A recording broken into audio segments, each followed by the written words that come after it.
the overlap between your brother and I, and you, because you were there from the first time that Rusty and I started racing together in 77, you were there. Yeah. And in fact, you were the reason Rusty was late getting to the racetrack on Friday nights. Yes.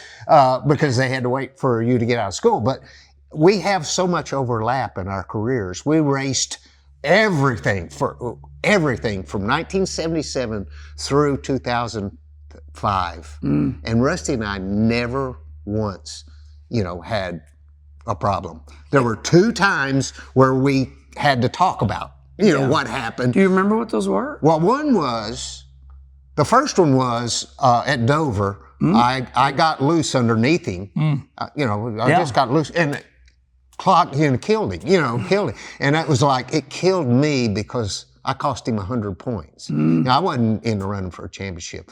But Rusty got out of the car and he's like, I don't know. Mark doesn't drive like that. I don't know what happened. Of course, he was mad, but he couldn't badmouth me because, he couldn't figure out what happened. I just got loose and lost it and slapped him and he slapped the wall. So that was number one. I had to explain, I'm so sorry and I messed up.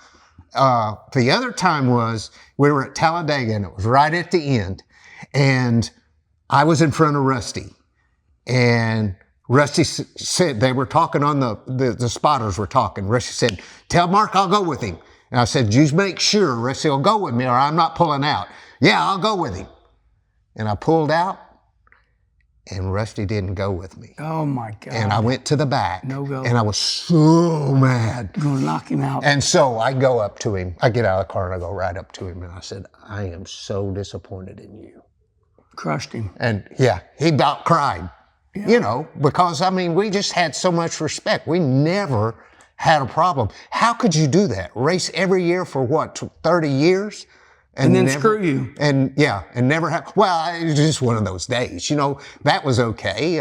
We all got over it. It was it's speedway racing. You know how that was. Yeah. But we never had a problem. And that's saying a lot. It's hard to race somebody for the win, be a little fish in a big fish in a little pond like we were in ASA, trying to get to NASCAR. Once we got to NASCAR, there was room for both of us, but there was only room for one big dog in ASA, and we managed to navigate that very well. Never, ever had a problem. Rusty would always tell me what setup he had, or I'd tell him, he would come over to me even in NASCAR.